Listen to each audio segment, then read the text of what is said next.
Hello, hello, apa khabar? Once again, welcome to Virtually Peranakan Fest 2022, celebrating our colourful culture. This is our third edition of this online Peranakan festival organized by Peranakan Sayang, and we are very happy to see all of you, our Sayangs, from around the world. Kamsia very much for joining us. Please say hello and tell us where you are watching this from in the comments section. We would love to hear from you. My name once again is Alvin Un, and it's a pleasure to host this session. And for this session, I do have a very special co-host who is joining me all the way from Malacca. And we have Baba Cedric. Ba? Good afternoon. Selamat tengah hari semua. Dah minum teh belum? Cedric here speaking.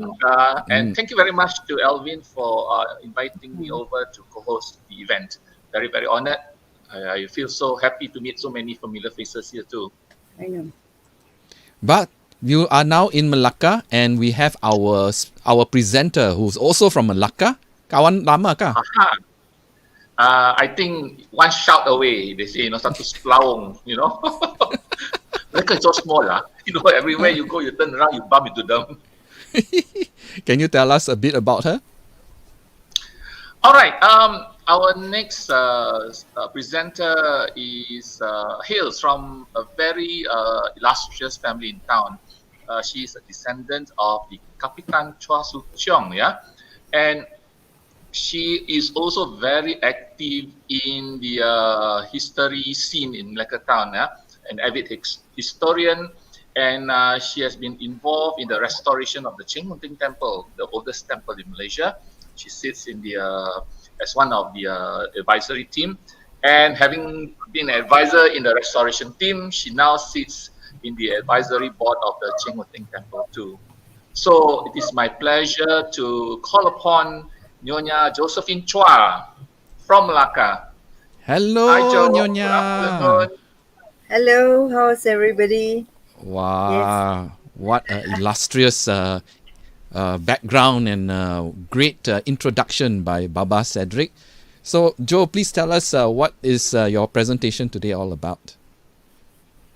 Well, basically, it's very personal. It's about how I actually found out that I was Peranakan and what's the difference between being a Peranakan and a Chinese. So, thank you, Elvin, and good afternoon, everyone. Yeah, thanks for giving your afternoon nap. Sorry, but could you see my screen now? Yes. Yes. Okay, right. Great. Thank you. So, to start, gua mau kasih kamsia banyak-banyak sama organizer hari ni kerana Chia gua bicara di sini. Kamsia juga semua yang akan datang buat lagi laujat hari ini. Mari kita cerita panjang-panjang, lebih-lebih, ya. So, something from my son Daniel about our roots. The root of things is heaven, and the roots of man is his ancestor. I actually, like most convent girls, grew up in like most girls during my era, grew up in the convent school. So go start skip. So this is the Sacred Heart Canossian Mission, also known as the Portuguese Convent, and it had its humble beginnings in the house of a philanthropist in Trankera. It was called the Trankera English Girls' School. And then they moved on to Bandar Hile. This is my class picture, I think, in the early 1960s. Now, as a kid growing up, we never questioned about our identity, whether we are Chinese or Malay or anything, So much has been said about who the Peranakans are. So I just want to share a story before I get on here, that when I was in primary 3, my teacher asked us are you Malay, Chinese, or Indian, to mark into the register? And I say, I'm Baba. And she says, there's no such category. And she's asked me again, so what are you? I say, I'm Peranakan. And she says, don't have also. So, which one are you? Then I said, Malay. Because that's what we spoke at home, right? The teacher reported to my mom, he said, your daughter says she's Malay. But it didn't make any difference because we didn't have uh, separations on race or anything during that time. But I felt a little different from my Chinese classmates because I felt downright royal. So let's get to this royal bit. Huh? So much has been said about the beginnings of the early Chinese community. And the popular story is that the the marriage between a lady from China and the Sultan, right? And many commented that this was the beginning of the Peranakan community. So I beg to differ.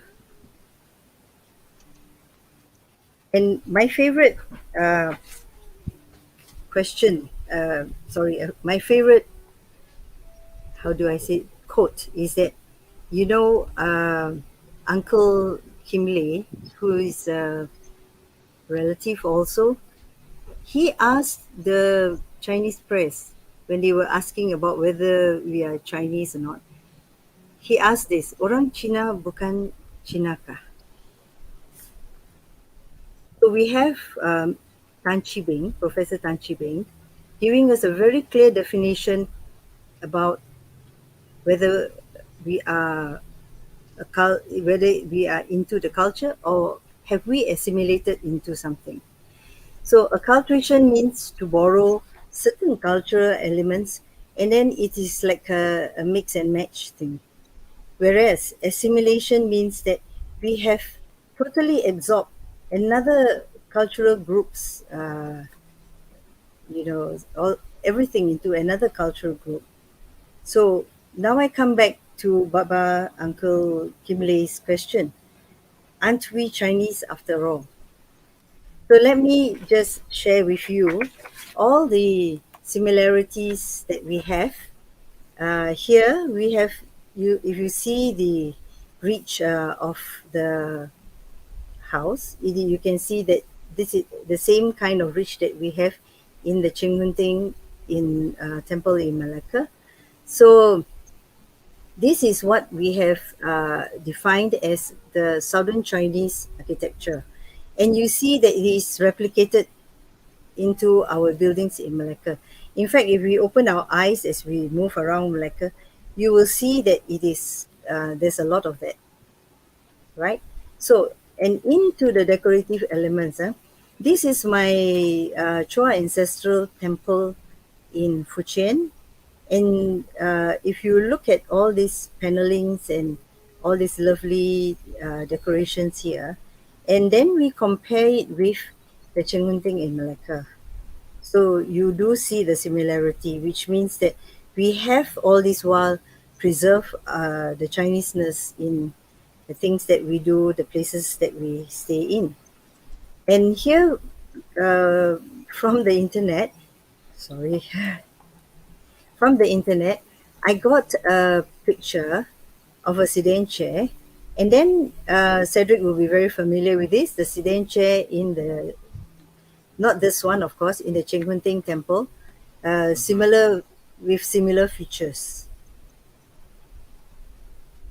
Our lanterns, which were hang outside the houses on auspicious occasions like what do you call that? The Chinese New Year, a birthday, or during wedding.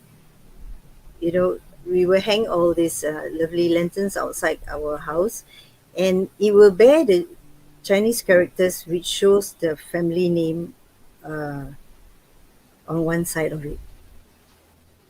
And this is my grandfather, this one here on the left, and you will see the headgear. is very similar to this headgear of this man here. This is a Qing dynasty official. Okay. And the hair is styled similar to China. Now, my great grandfather on the left and my great great grandfather on the left and my grandfather on the right both have this like ball looking place, but it is actually uh, the Qing dynasty style, and you don't see the hair because it's all tied up and braided at the back. Like this one here. Okay, so on Heron Street, the houses along Heron Street bear all the Chinese characters above the main doors and on the doors itself and on the window panes. So most Chinese families, early Chinese families that is, will have a chukpu or what you call a family book. In my family, only from the sixth generation onwards, that is from my grandfather, did the education change to the English medium. Hence, we see the emergence of the written Baba Malay language due to this change in the education uh, system. So here we have uh, the written Baba Malay. You can see on the top left, that's a cham or a divination sheet taken from Chengunting, or what the local call the Kebun Datuk. So my grandpa, of course, could not read Chinese anymore, but he was very not superstitious, but he was a firm believer in faith, and he would always go to the temple to ask if the name chosen for the child is okay or not. And then they will do this thing called puak kueh with the kidney stone wooden blocks that a lot of temples carry. And he will also consult the divination sticks to ask about whatever situation. So here we have written by him, his copy.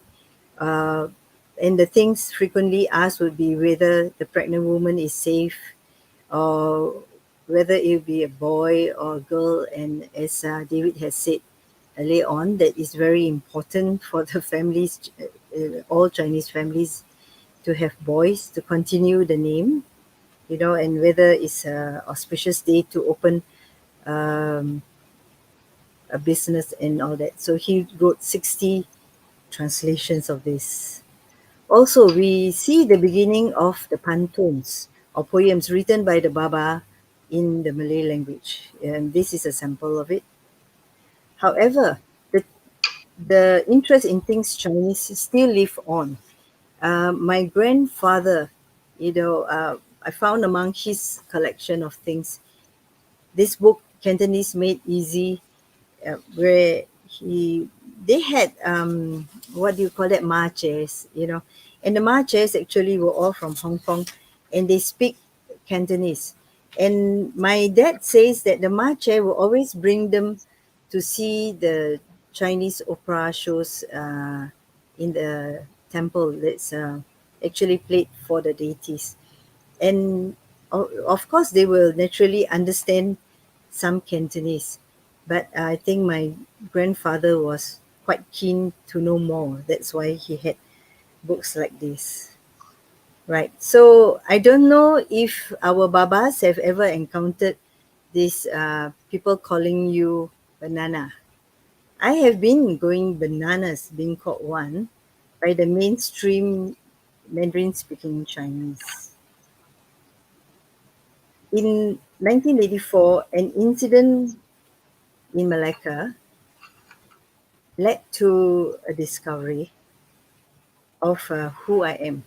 Now, when they wanted to dig up Bukit China, my dad told me that actually we have an ancestor.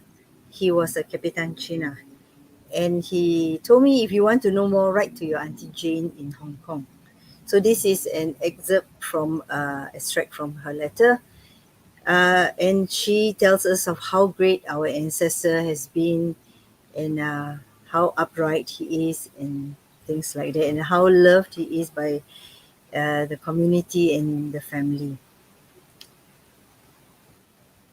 Right. So then I start asking my mother, so if Captain is from China, how am I Peranakan? And I didn't know the meaning of the word Peranakan, neither did she, that, it meant local born Chinese. So I said, how then am I a Baba? Then she says, I don't know, you know. So, of course, decades after that, I found out that actually we are the early Chinese. And due to our servants then being called, calling the master of the house Baba, Baba, yeah, Ba, and all that. And the workers, I think a lot of them from Indonesia will call the mistress of the house boleh nya, ya nya, so we are more Baba Nyonyas already. So my ancestor came in 1769, okay, and he was born in 1960, he came in 1969 from, sorry, 1769, sorry, thanks boy, to Malacca. And from there we started this family tree, which comprised of three main lineages from Captain Chua the seventh, sixth generation, married into the Chi family, and her mother was from the Tan Tock Seng line. Tan Tock Seng, Chiam Chuan, and Chua are all from Malacca. So my ancestor was actually very much like as my auntie say, and back in 1801, to recognize his contribution to the community, they gave him this memorial, so that when he is no longer around, people will still remember him. So this is placed in the temple at Bukit China, on the left side bay, and many people will come and pay respect because they really don't know who, but they just pay their respects anyway. So he's never forgotten. And on the right, I need to qualify this picture that has been going around, because this picture was given by a relative, right? And the relative said that this is the picture of my ancestor. But he died in 1801. Photography wasn't out yet. And this very much looks like a photograph. So this is in our family. So it's definitely a family member. It could be the one of his sons, Chua Chong Kiat, from which line I came from, because on Chua Chong Kiat's tomb it said waiting, what do you call it? Waiting for a title. So what we see here actually is a Mandarin suit. This man is dressed in a Mandarin suit with the beads and all that. So if you notice one of my earlier pictures, you will see a similar suit. And in front there is what we have, a Mandarin square. It will depict the pangkat of the title, like whether you're a Datuk, Datuk Sri, whether you're a Tun, things like that. Right. So the Malacca Historical Society also recognizes that he has contributed to the Chinese. When here he mentioned in the repair of the temple. So in 1795, after witnessing, he says, so many years, like 60 years that has before him, that prayers could not be carried out properly because of wind and the rain hampering the prayers. The way the Chinese pray it with the joss sticks and the joss paper, it will just blow off, and the light will just go off, and you can't pray properly. The wind will just blow all the joss paper away. So he felt that such a beautiful memorial this cannot continue properly. It makes him very sad, and that's what was said on this tablet. And the reason for building Po Santing on Bukit China, it has really nothing to do with the Emerald Ching Ho at all. Okay, and in 1802, in this tablet, it says that the temple was in quite a dilapidated state, and therefore he took upon himself to start with the repairing of rebuilding of the temple, which is the Chengunting. Then on the right hand side, thanks to my friend uh, Dr. Lim Dek Siang, she helped me take this photograph, which is in the Kuan Yin Temple in Penang. So in 1802, he also paid like 170 yuan towards the setting up of this temple.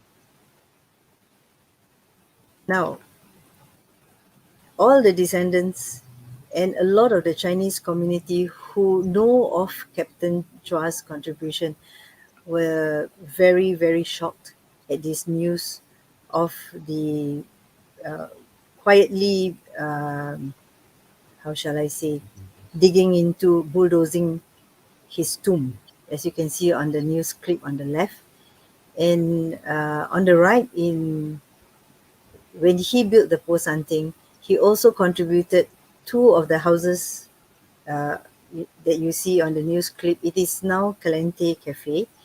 Um, and the rents from this will go towards the maintenance of the temple at Bukit China. So, continuing with marriage lines, Chiam Chuan is, I think, 3 times great grandfather to me, and Tan Tock Seng is a 2 times great grandfather to my family, right?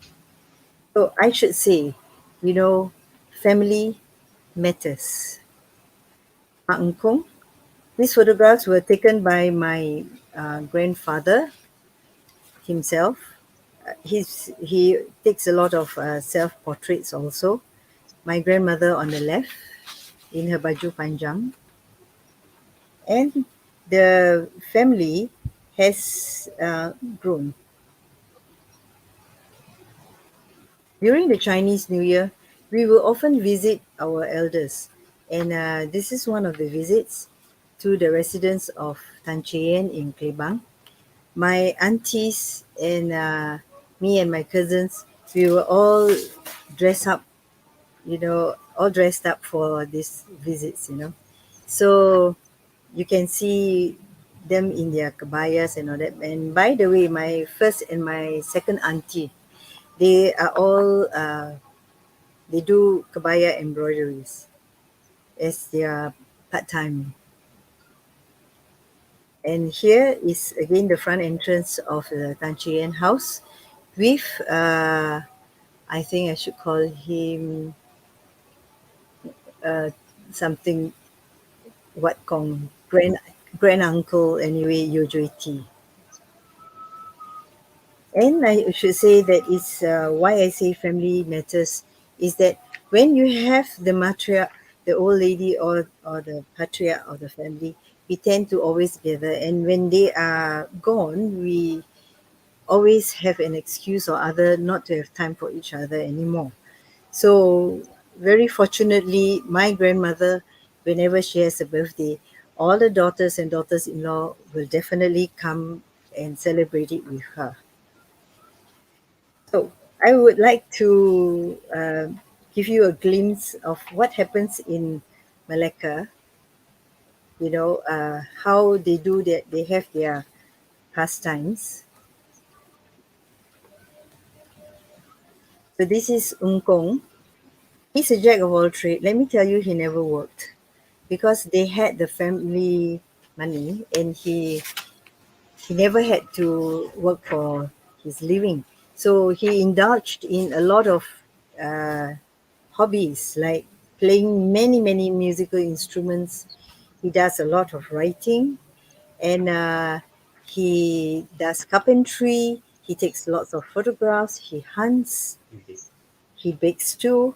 And all in the old days when we don't have supermarkets and all that, they actually have catalogs from London and everything from the hair perming colors right to the baking tins and even grinding the meat grinders, everything was ordered from England. Right. So he's also very influenced by the British around him, uh, designing his own monograms and having seals. So his books will all bear this chalk. Right. And the afternoon delight. Cedric's very good with this one. I'm still trying to learn this. My grand aunt, Mrs. Chi, on the left, having very good time with the family. It's a very healthy way of spending time, and it keeps everyone, sane.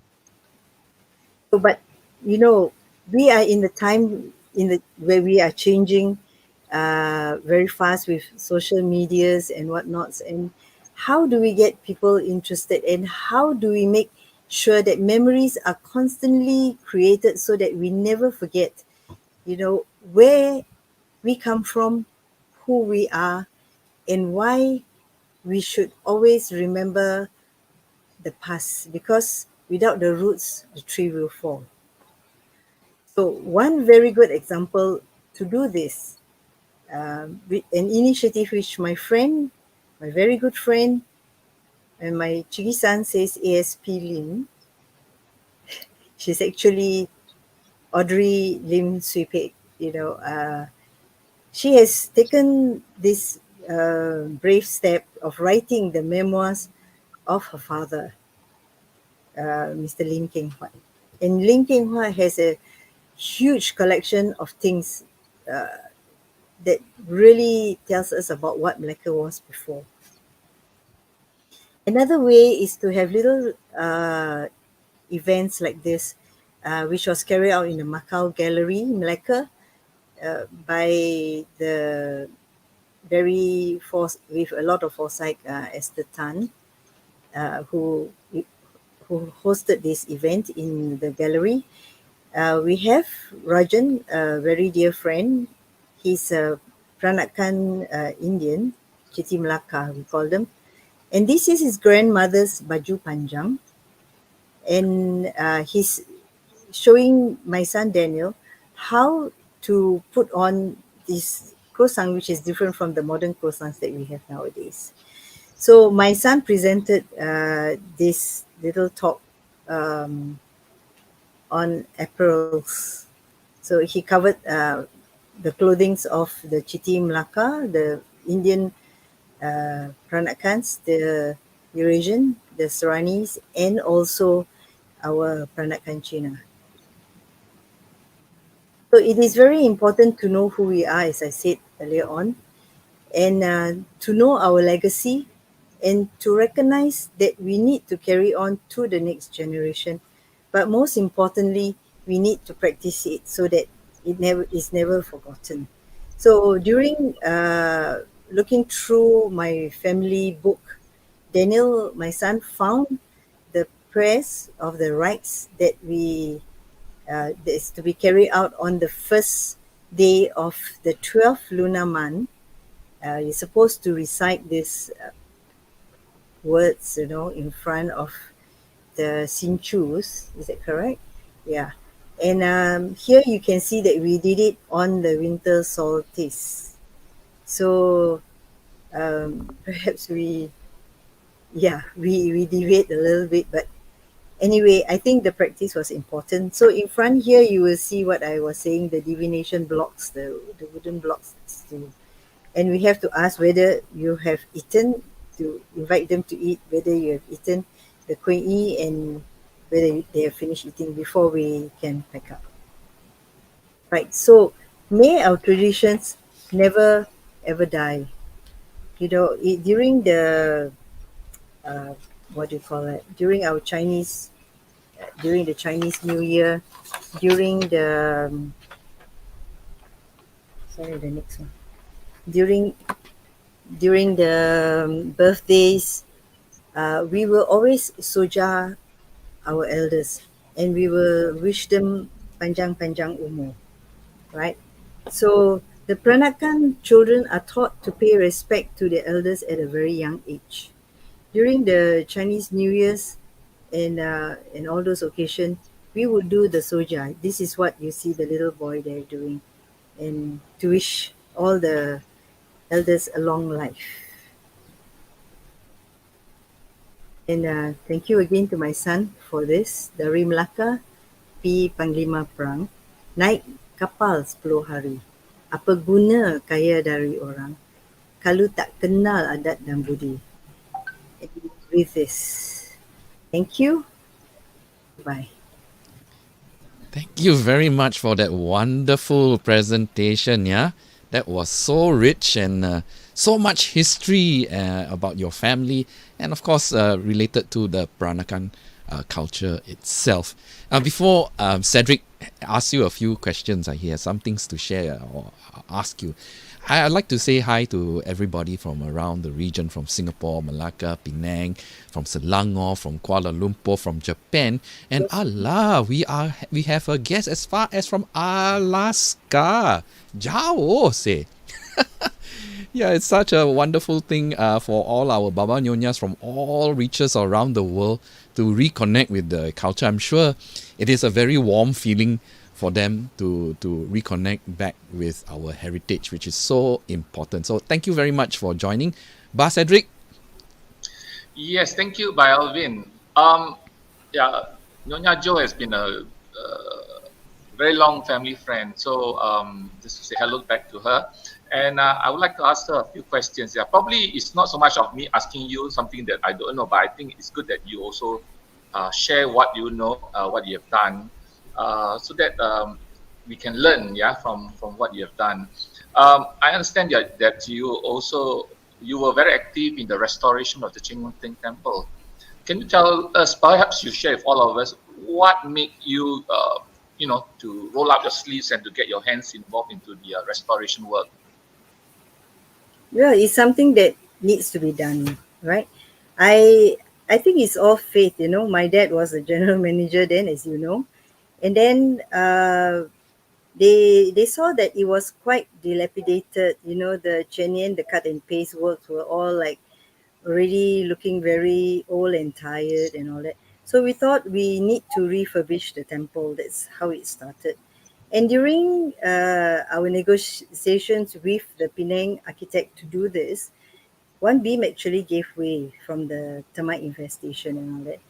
And of course, finding out that my ancestor had something to do with what we see right now gave me more incentive to make sure that everything is done as close as possible to what it looked like then, so that I actually can get a glimpse into the past. So when it's properly restored, and I can very proudly stand back and look and say, oh, this is what my chokong has done.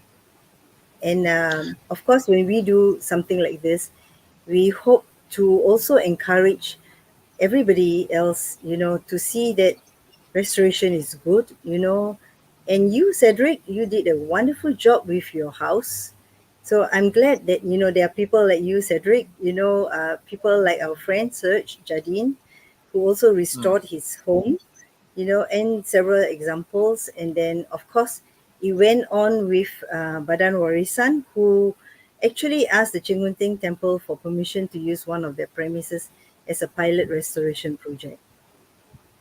And we also won an award, the UNESCO award, for one of the examples of fine restoration work. Yes, yeah, that we did. so, Yes.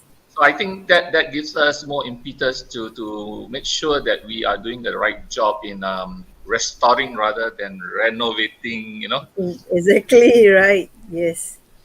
Yeah, sometimes I think we want to take the easy way out, yeah, but it may cost a little bit more. But then looking at the impact and the result of restoration versus renovation, I think we can always look back and we can pat our backs and say, oh, we have done a good job, and this is exactly what our ancestors or our elders would want whenever something like this happen. Yeah, Yes, that's may I all. also add, yeah, sorry. Yes. May I Sorry, also go add, ahead.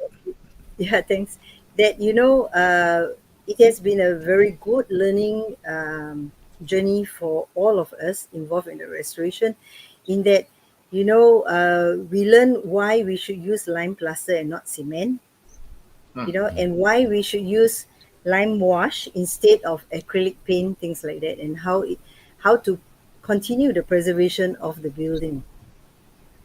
Yeah, sorry, Elvin. No, I was Back to just you. commenting that it's wonderful to know that across the region, there's a lot of efforts to keep the cultural, especially the architecture and all that, to be put back to what it was before. And it's a conscious effort. That means there's a lot of people who appreciate the culture and our heritage. So that's a great movement altogether. Yes. Anyone has any questions out there? But while waiting for, okay, there's one there Yeah. by What language, Mr. Yeo Bun Sung. Yao Bun Sung, what language does Yes. he use to recite the ancestral script in that temple? Well, was it maybe my son should answer this. Yeah. Let's, Yes. let's bring come him in. Come in. Good to see Who you. are we waiting on? Daniel? Hi, hello. Hello. Daniel? So actually, in the past, when it was actually written, which was, sorry, I can't see me. Okay, which was back in the late 1800s. It would most likely have been recited in Hokkien, because as I'm sure, most people are aware, the majority of the Peranakan Chinese in Malacca were Hokkiens, especially from Changzhou or Changqiu, as we call it in Hokkien lah. So of course, perhaps the authentic or most traditional way would be to recite it with the Hokkien intonation. However, due to my poor proficiency in Hokkien these days, generally speaking, also among the young, so I was actually reciting it in Mandarin. But I think what's more important is that of course, it would probably rhyme much better in Hokkien, because I think it does. But I think it's a thought that counts, basically. So I mean, perhaps something to work towards, bettering my Hokkien as well. But yeah, so to answer your question, I recited it in Mandarin. Thank you. Thank you for that sharing.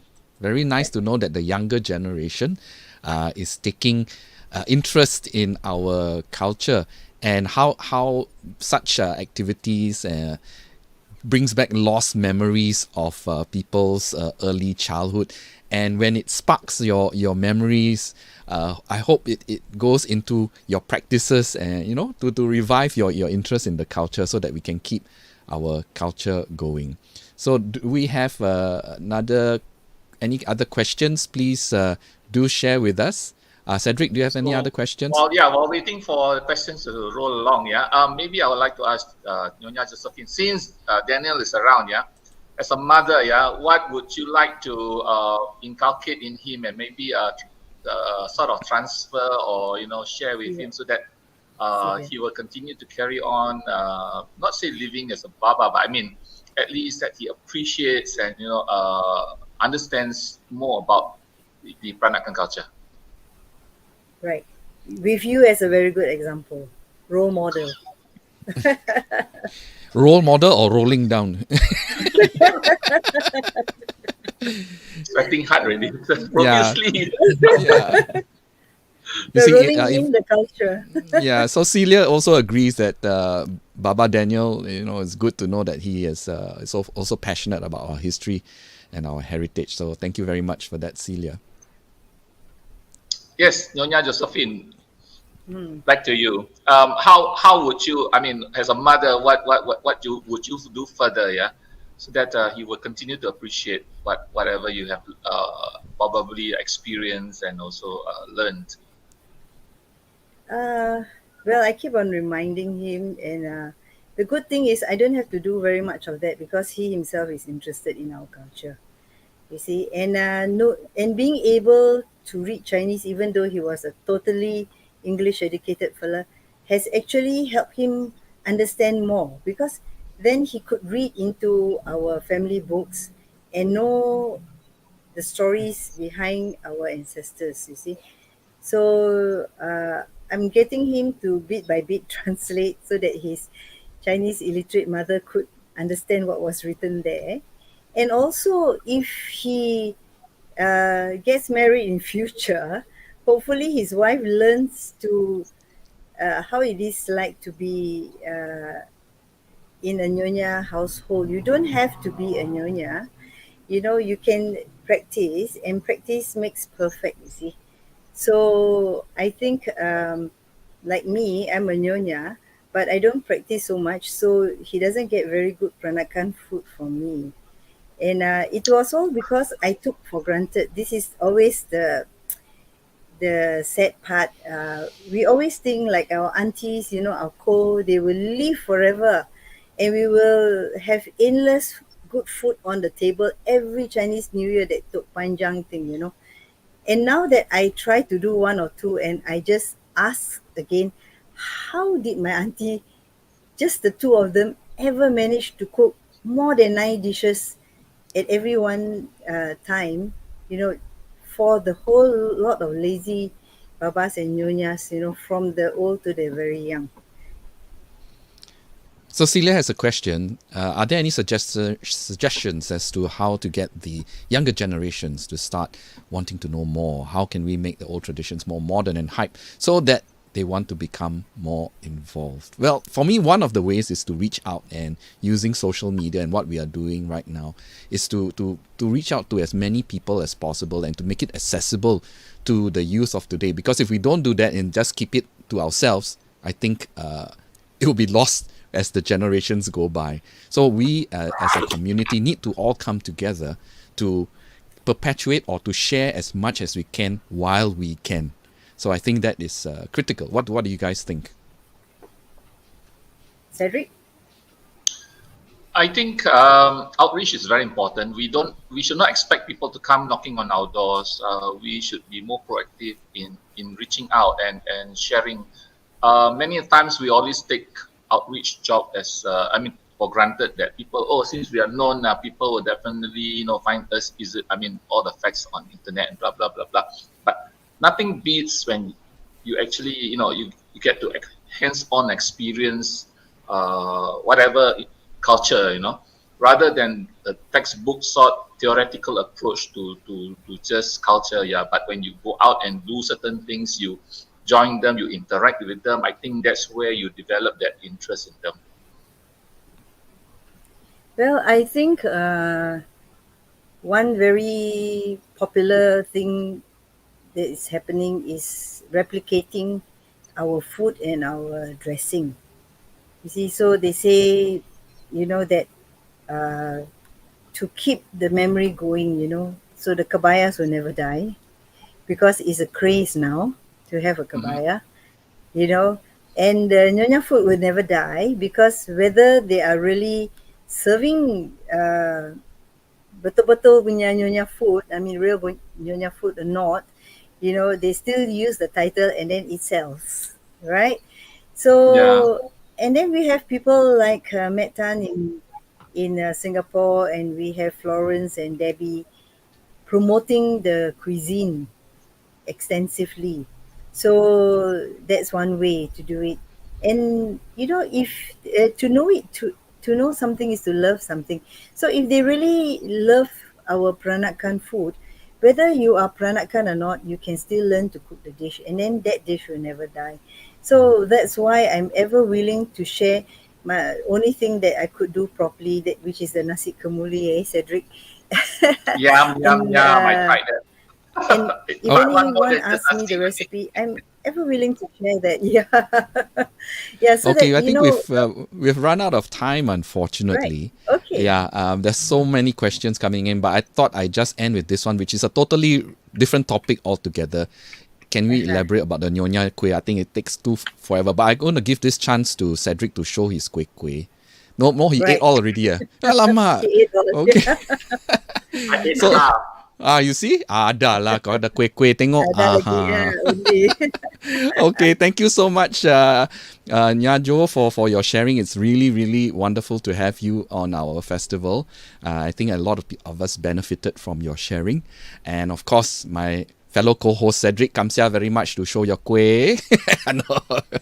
Thank you very much. Come back to Malacca and then you get another.